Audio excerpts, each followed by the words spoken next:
আসসালামু আলাইকুম, শুভ সন্ধ্যা সবাইকে। কেমন আছেন সবাই? আশা করছি যে যেখান থেকে আমার ভিডিওটা দেখছেন সবাইকে আল্লাহ পাক ভালো রেখেছেন। আমরাও আলহামদুলিল্লাহ ভালো আছি।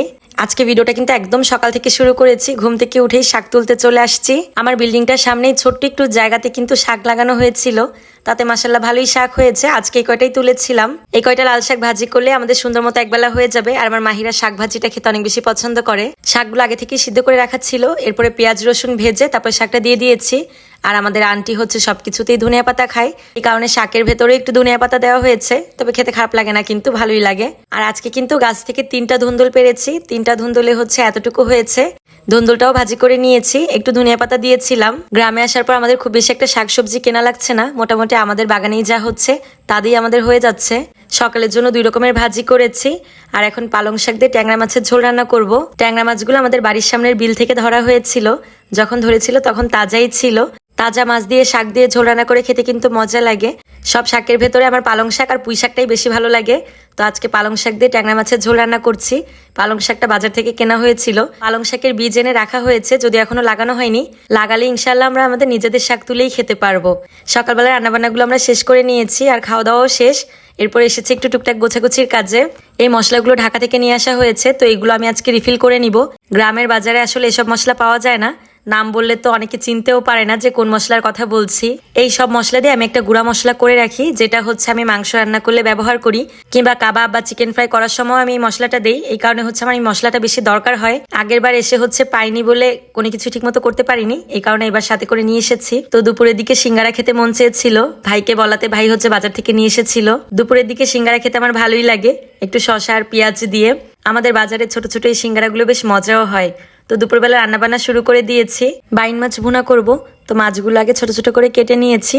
মশলার সাথে এখন ভালো করে কিছু সময় কষিয়ে নিব। ছোট ছোট করে আলু কেটে দিয়েছি। এই মাছটা আলু দিয়ে ভুনা করে খেতেই বেশি ভালো লাগে। আলু মাছ ভালো করে কষানোর পরে এখন পরিমাণ মতো পানি দিয়ে দিয়েছি। এই পানিতেই মাছটা রান্না হয়ে যাবে। তো আজকে এগুলোই রান্নাবান্না করেছিলাম। বিকালের দিকে হচ্ছে আমার ভাই 2টা ডাব নিয়ে এসেছিল, তো একটা তখনই কেটে দিয়েছে। ডাবটা এত বড় আর এত মিষ্টি, পুরো 1 মগ পানি হয়েছে। আর এই মগটাতে কিন্তু আধা লিটার পানি ধরে, তার মানে এই ডাবটা থেকে আধা লিটারের মতো ডাবের পানি পেয়েছি। আর কি যে মজা লেগেছে, অনেক মিষ্টি ছিল। অনেকদিন পরে এরকম ডাব খেয়েছি। সন্ধ্যার দিকে মাইবিনের বাবা এসেছে। কতদিন সে বাচ্চাদের দেখে না, এই কারণে সে বাচ্চাদের পছন্দ মতো খেলনা নিয়ে এসেছে। মাইবিন তোর বাবার সাথে ফোনে কথা বললেই বলে যে খেলনা নিয়ে আসার জন্য, এই কারণে যে যেটা খেলনা চেয়েছে সেটাই নিয়ে এসেছিল। আর ওদের জন্য কিছু খাবার নিয়ে আসা হয়েছে। তো মাইবিন পাস্তা খেতে পছন্দ করে, এই কারণে পাস্তা নিয়ে এসেছে।